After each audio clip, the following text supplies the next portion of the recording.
Olá, bem-vindo! Você está no Eureka na TV, aqui conosco toda a tarde, hein? Das 5h30 até as 6 da tarde. Beleza que você está aqui conosco, assistindo os nossos diferentes programas aí, comigo, com o professor Marlos, com a professora Regina e outros professores, como o meu ilustre amigo aqui, o professor Toniolo, companheiraço aqui, junto com a gente, a equipe Eureka sempre junta, né? Já há 19 anos, praticamente 20 anos. Esteja conosco aí sempre. Não se esqueça também dos nossos programas no rádio, né, Toniolo? Qual é o horário mesmo? Na Educativa. Na Educativa? Entre 10 para as 7, 5 para as 7 da manhã. Isso. E aí repete o programa à noite ali por volta de 10 para as 11, 5 para as 11. É umas pílulazinhas, 5 minutinhos do programa, mas é bem interessante, principalmente para você que vai fazer vestibular e Enem. Nós damos algumas dicas ali e tratamos de assuntos diversos ligados à educação. E aí você está com os 4 professores, digamos assim, titulares, né? Você tem o professor Laércio, você tem o professor Oswaldo aqui, que vos fala, o professor Marlos e o professor Toniolo. A não ser, gente, quando alguns saem de férias, porque se acham no direito de ter férias no meio do ano. Não sei se estou sendo direto. Acho que não, né? É recesso escolar. Recesso. Mas, Toniolo, claro, né? Sempre tentando trazer um assunto interessante, um assunto legal, que tanto, né, traga a curiosidade das pessoas que estão nos assistindo, que puxa a curiosidade, quanto também ajudar os nossos alunos do Enem, né? Sim. Os alunos estão se preparando para o Enem. Nós trouxemos hoje um tema bem interessante, bem legal, digamos assim, de história geral. E muito interessante até para nós entendermos a atualidade, né? Nessa Exatamente. relação Ocidente-Oriente, né? Eu costumo comentar, qual é o assunto que nós vamos conversar? Cruzadas, né? Exatamente. Cruzadas. E eu costumo comentar que essa palavrinha, né, que se tornou tão traumática para os povos árabes, principalmente, para os povos do Oriente Médio, ela foi usada repetidas vezes ao longo da história. E aí, quando eu digo que até hoje uma palavra complicada e que é importante para a gente entender certas reverberações hoje, não vamos esquecer que o George Bush, né, depois do World Trade Center, da derrubada das 2 torres, quando ele foi fazer um discurso, ele, sem dúvida, propositalmente, ele usou a palavra, ele disse: os Estados Unidos fará uma cruzada contra o terror. Essa palavra não foi usada de graça. Sim. Né? Essa palavra uma vez já foi usada contra o mundo muçulmano, assim, Islâmico, né? e agora ele trazia de volta, sem dúvida, propositalmente. Né? Com certeza. É um tema bem interessante, ele é complexo. Nós não vamos conseguir tratar aqui nessa meia hora digamos, vamos falar de uma cruzada tão somente, porque foram 8 cruzadas, né? Foi tratar de uma tão somente, quem sabe em meia hora nós tratássemos. Mas pelo menos podemos dar um contexto e a importância das cruzadas, até mesmo para o descobrimento do Brasil. Né? Porque a abertura de novos mercados, busca do mercantilismo, né, vai influenciar na história do Brasil. Então, a história é processo, né? A história é um processo, mas muitas vezes as pessoas não fazem essa ligação das cruzadas, né? Pô, você entende as cruzadas como digamos, um movimento militar mais de caráter religioso e não vem essa influência né, que as cruzadas vão trazer para o fim da Idade Média, para o fim do feudalismo, né? Porque quando nós vamos falar do feudalismo, o feudalismo ele começa a se formar com a ruralização ali, com a queda do Império Romano. Invasões bárbaras, começa a ruralizar. Mas até 843, século IX, existiu o Império Carolíngio na Europa Ocidental. Então, não estava consolidado o feudalismo. Se consolida no século IX e aí nós vai até o século XI. No final do século XI iniciam-se também as cruzadas, que elas vão influenciar nessa queda do feudalismo. Sim, até você que está estudando para a prova do Enem, lembre-se, tem um momento que a gente marca como divisório, né? Que foi justamente o chamado Tratado de Verdun, assinado pelos netos de Carlos Magno, né?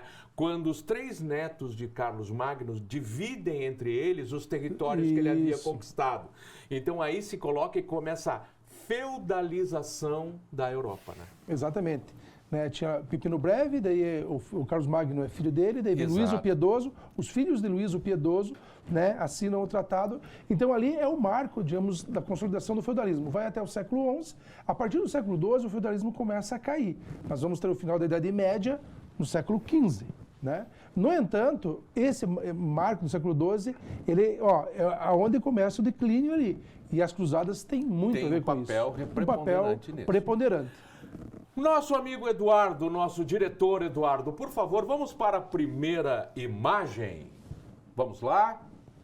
Primeira imagem, meu amigão. Aí, nós temos a Europa e ali nós temos, né, a figura do Papa Urbano II, que em 1095, na cidade de Clermont, faz a convocação para as cruzadas.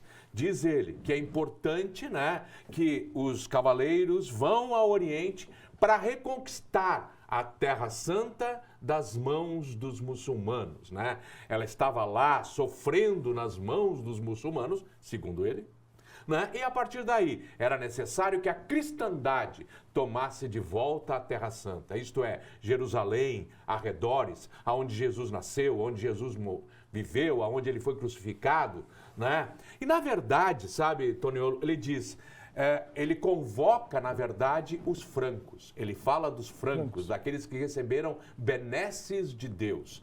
Mas, ao falar os francos, de uma certa forma, ele acaba convocando toda a cristandade ocidental. Sim. E aí que a gente percebe, né, como, dentro daquela fragmentação política que representava o feudalismo, sim, porque era uma fragmentação política, com muitos senhores feudais inimigos entre si, como, de repente, eles se juntam em torno de uma mesma causa. Exato. E, claro, uma mesma causa convocada pela igreja. Exatamente. Aí a gente vê como a igreja, apesar de todos esses reinos, esses feudos serem até inimigos entre si, a igreja, o cristianismo, o catolicismo era uma cola em relação a isso tudo, né? Exato, porque existia a figura do rei. No feudalismo existe a figura do rei, mas o rei não tem seu poder, né? Quem tem o poder naquele território é o senhor feudal. Ele tinha sua moeda, ele tinha suas leis, ele tinha seus impostos, tudo isso prejudicava o comércio, prejudicava interesses comerciais.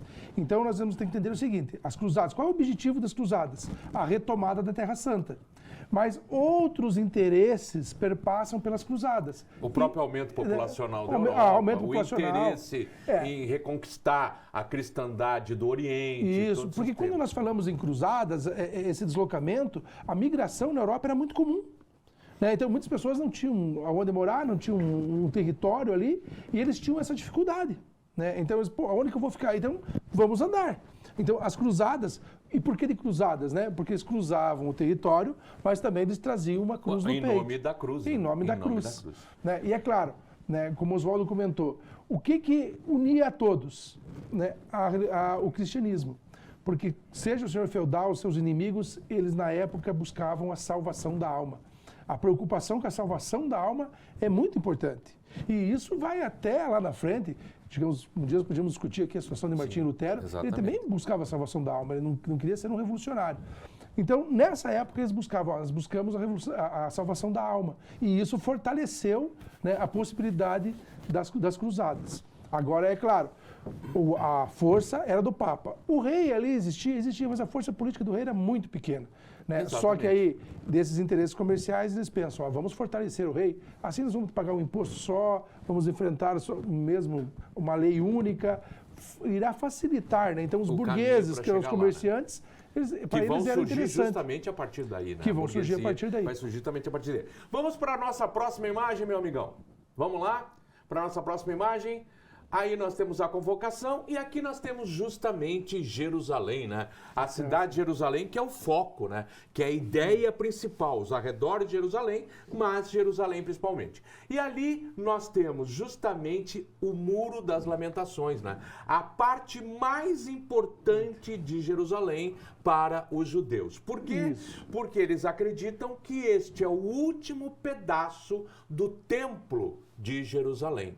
Então, o local mais sagrado para eles. Logo acima ali, no Planalto, onde esteve, digamos assim, o Templo de Jerusalém dos judeus, está hoje a Mesquita da Cúpula da Rocha, assim como a Mesquita de Al-Aqsa, mas principalmente a Mesquita da Cúpula da Rocha, que foi construída ali pelos muçulmanos, que os muçulmanos ocuparam a região, né, no primeiro momento, de 638 aproximadamente, quando eles tomam Jerusalém, até 1099, quando os cristãos conseguem retomar com a primeira cruzada. Então ali nós temos, e mais para o lado, não está aparecendo agora, nós temos a Igreja da Anastasia, a Igreja do Santo Sepulcro. O que quer dizer Anastasia? Quer dizer ressurreição, tá? Então, a igreja, digamos assim, da ressurreição. Nossa próxima imagem, meu amigão, por favor. Então, nós temos aí justamente a Igreja do Santo Sepulcro, que, de acordo com o que se acredita, foi construída a mando do imperador Constantino, né? O Constantino I, que foi o primeiro imperador romano a se tornar cristão, né? E ele manda construir a pedido da mãe dele, Santa Helena. A tradição da Santa Helena, que, de acordo com a tradição, Toniolo, a mãe dele, isso é tradição, tá? Não tem nenhuma comprovação histórica, é tradição. De acordo com a mãe dele, aos 80 e poucos anos, já cristianizada, anterior ao filho, teria ido a Jerusalém. E lá, Toniolo, ela teria encontrado duas relíquias sagradas. Ela, digamos, a gente costuma brincar que ela foi a primeira arqueóloga da história, porque ela mandou escavar no local ali da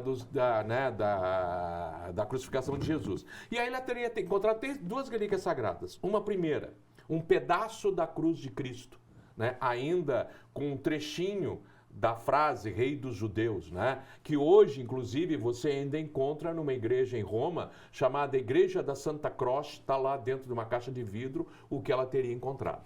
E a outra coisa que ela encontrou, Toniolo, que é extremamente interessante, seriam 3 pregos da cruz de Cristo. Um, ela deixou em Jerusalém, um prego. Outro prego ela mandou para Roma e outro prego ela manteve com ela e levou para Constantino. Sabia que é a partir daí que todos os artistas depois pintaram, esculpiram Jesus com 3 pregos. Porque ela encontrou 3, então eles tiveram que fazer o jeito. E aí qual foi o jeito que se fez? Ora, um prego em cada braço, sobrou um prego, sobrepõe os pés. Mas é lógico, é evidente que não se tem nenhuma certeza de que Jesus foi pregado na cruz dessa forma. Sim. Muito diferente. Acredita-se, inclusive, que foram 4 pregos, provavelmente. Um em cada calcanhar de cada lado da madeira, né? Inclusive, o último resto que se tem de um crucificado é justamente um prego no calcanhar. É o único pedaço que se tem. Mas, Toniolo, vamos voltar daqui a pouco com o mesmo tema? Vamos lá? Nos acompanhe aí no próximo bloco. Até daqui a pouco.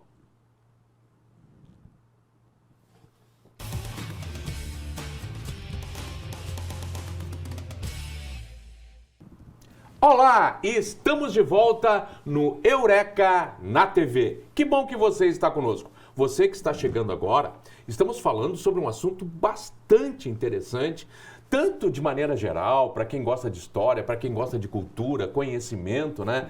Como para você também que está se preparando para o Enem, para a sua prova do Enem e para os diferentes vestibulares. Nós estamos falando de cruzadas. Um tema muito importante e que de forma recorrente cai em vestibulares e na prova do Enem, não é? Com certeza, né? Não é difícil encontrar questões aí que se correlacionem às cruzadas. Né? São várias cruzadas, para ver no primeiro bloco, né, os primeiros 15 minutos ali, nós só fizemos uma introdução às cruzadas. Né? Então, mas ele é um tema até, quando você começa a entender o contexto das cruzadas, ele não chega a ser tão difícil. Né? Você vai entendendo. Nas questões de vestibulares, aí, de Enem, você pode lograr êxito e responder a questão correta ali pelas questões lógicas das cruzadas. Isso é bem interessante. Vamos adiante, vamos para a nossa próxima imagem aí, meu amigão Eduardo, nosso grande diretor. Vamos lá, então, ao todo foram 8 cruzadas ao longo de praticamente 200 anos de batalha. E por que 8 cruzadas? Já vou dar spoiler. Os cristãos conquistaram Jerusalém na primeira cruzada, mas logo em seguida perderam Jerusalém.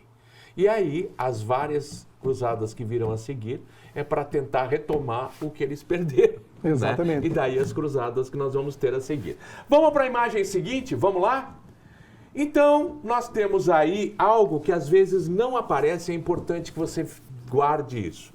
A gente costuma falar das motivações do Papa para convocar as cruzadas. E uma das coisas que a gente esquece é que houve um pedido, e às vezes não é comentado, houve um pedido de ajuda do imperador Aleixo de Bizâncio.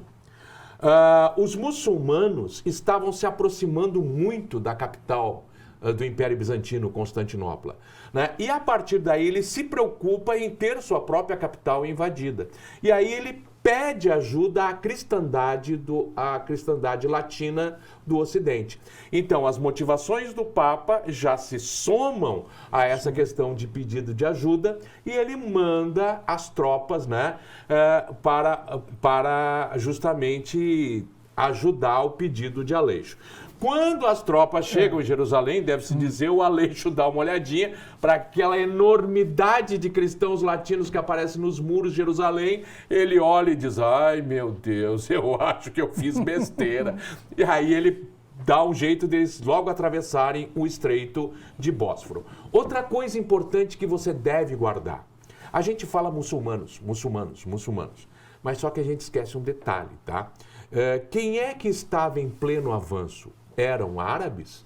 Não, eram turcos. Tá? A maior parte da primeira cruzada, eles não lutam contra árabes, eles lutam contra turcos. Os turcos, mostra lá de novo aquela imagem que estava, Seldejúcidas, da dinastia Seldejúcida, tá? Que são os turcos que começam a crescer e inclusive tomar territórios dos árabes. Nós temos que cuidar de muitos historiadores, eles acabam tratando o turco, o árabe, né? Tudo a mesma coisa. Tudo a mesma coisa. Ao contrário, não é. E realmente, né, nessas primeiras cruzadas, eles vão fazer o enfrentamento com os turcos. Era muito interessante ali, né, para o Império Bizantino segurar, né, os turcos ali que se aproximavam. Constantinopla conseguiu manter a estabilidade do Império do século V, que é do Império Romano. O Império Romano do Oriente se mantém. 2 motivos, né, a posição geográfica, uma habilidade política ali, mas naquele momento as posições geográficas dele já não estavam tão satisfatórias, porque o Império Turco, os turcos, eles iam se estendendo ali e foram, né, tendo condições de invadir Constantinopla, que vai acontecer posteriormente. E é importante gravar o seguinte também, você que está nos acompanhando. Quem eram esses turcos? De onde eles vieram? Tá? Inicialmente, os turcos eram usados como escravos pelos árabes. Tá? Principalmente escravos guerreiros. Eram chamados mamelucos. Né? Só que, gradualmente, estes turcos, que vieram lá das regiões das estepes, né, eles vão se convertendo passo a passo à fé muçulmana. E a partir daí eles começam a estabelecer seus próprios domínios e vão rivalizar com os árabes. Né? No final das contas, os nossos cruzados da primeira cruzada, eles vão encontrar e enfrentar árabes só em Jerusalém.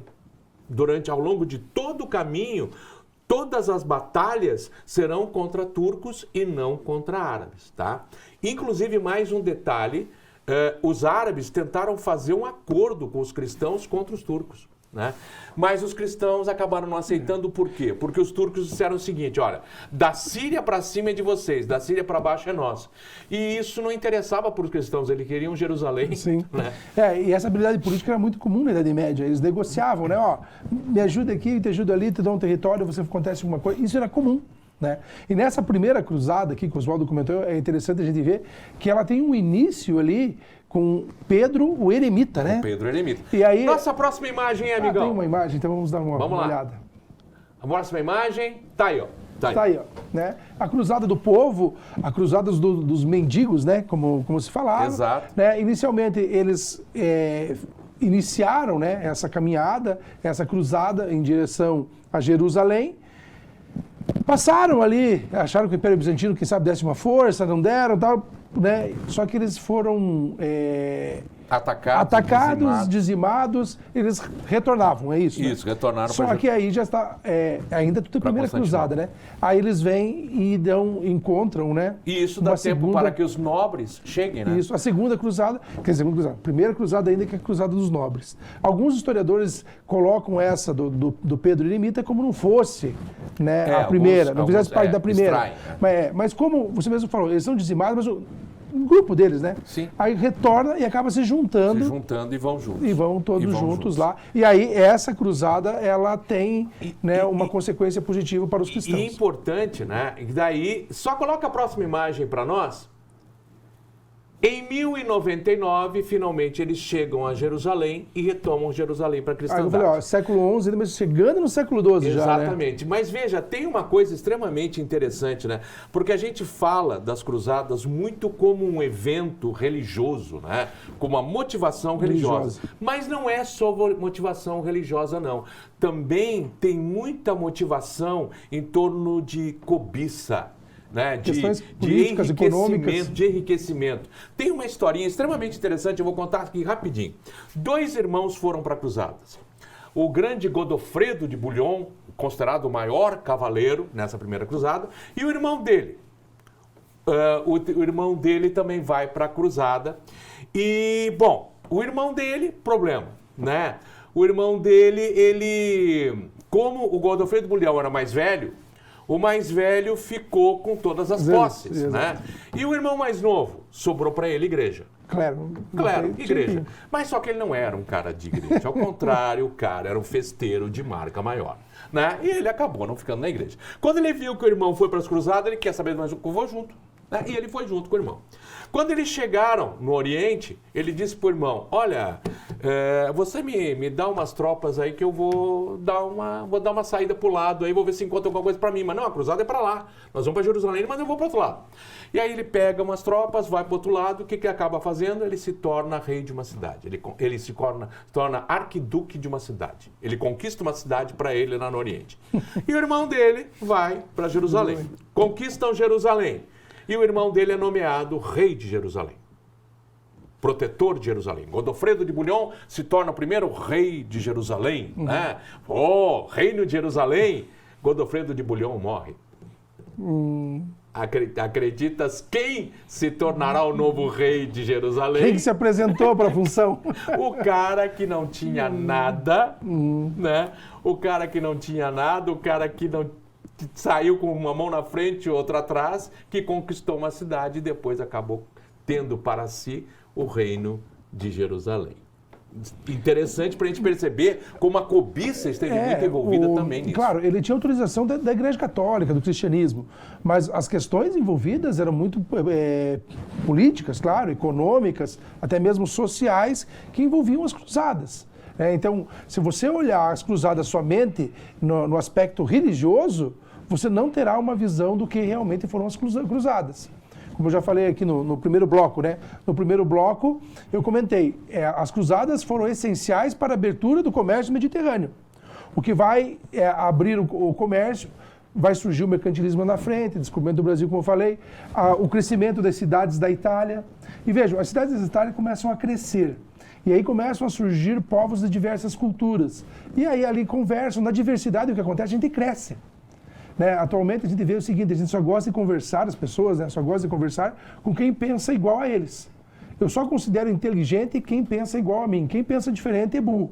Mas é muito pelo contrário, é na diversidade que nós crescemos. Exatamente. E nessa diversidade decorrente das cruzadas, elas vão surgir essa diversidade nas cidades italianas. E essa diversidade vai dar origem ao renascimento italiano. Então, o renascimento é algo importante. Né? Vamos renascer aquilo que existia já na Grécia, nos pensamentos antigos, e surgiu, né, dessa diversidade. Diversidade causada pelas cruzadas. Exato. Mas vamos lá, vamos voltar para a nossa imagem que nós estávamos. E ali você tem justamente Jerusalém sendo conquistada. e deve-se dizer, né, dos crimes, das barbaridades que os cristãos fizeram quando entraram em Jerusalém, né? Mataram todo mundo que encontraram pela frente, judeus, muçulmanos e até cristãos. Né? Mataram todos que encontraram pelo caminho. Bom, Jerusalém, dizem os relatos da época, ficou fedendo a morte durante semanas. Tanto que depois eles tiveram que abrir valas comuns, eles tomaram todos os lugares santos das outras religiões. Inclusive, conta-se que eles cortavam mãos e pés de todos que matavam e iam empilhando. Né? Tal a chacina que foi feita na conquista de Jerusalém pelos cristãos. A degola era usada também, né? Exato, e isso eu estou comentando com você perceber o peso que essa palavra cruzadas tem para o Oriente Médio. Ela é uma palavra extremamente pesada. Então eles conquistam Jerusalém em 1099. Como eu disse, Godofredo de Bouillon é eleito o primeiro rei de Jerusalém, ele morre, o irmão dele lá, que não tinha nada, vem também, o Balduíno, e acaba se tornando o Balduíno I, o primeiro rei de Jerusalém. Bom, vamos para a próxima imagem? Vamos lá? E aí funda-se então o reino de Jerusalém, né, e que vai estar ali nas mãos dos cristãos durante um período, porque logo eles irão perder esse território, como eu comentei. Vamos para a próxima imagem? Vamos lá? E aí nós temos a formação do que nós podemos até fazer um programa sobre eles. Os templários, que são, né? Os cavaleiros templários, né? Que são criados justamente em Jerusalém. E por que o nome deles é templários? Vem de templo. Porque o Balduíno II, que sucedeu aquele primeiro Balduíno, ele cede para eles o local do Templo de Jerusalém como sede para eles. Templo de Salomão. Daí, né, o nome Templários, e nós poderíamos fazer um programa inteiro só sobre esses caras, sensacional. E se nós formos à imagem a seguir, nós temos ali o grande sultão Saladino, que vindo do Egito com tropas, em 1187, retoma a cidade de Jerusalém para os muçulmanos. E daí, nunca mais os muçulmanos a perdem durante as cruzadas. E por isso nós vamos ter as outras cruzadas para tentar retomar. Mas esse sultão, ele tem uma habilidade política, né? Sim. Porque ele vai daí negociar. Por que ele não perde até o fim das cruzadas? Exato. Também porque ele soube negociar politicamente. Vamos combinar um negócio? Vamos já prometer aqui um próximo programa para continuar com cruzadas? Podemos Porque falar. nós temos, por exemplo, o Saladino na disputa que ele com o Ricardo Coração de Leão, o grande Ricardo Coração de Leão. Conversaremos então, seguiremos num próximo encontro. Olha, professor falando alto. Um próximo encontro com você, seguindo o tema cruzadas. Interessante, né? Legal. Um abraço. Até nosso próximo, hein? Nosso próximo programa. Tchau, tchau.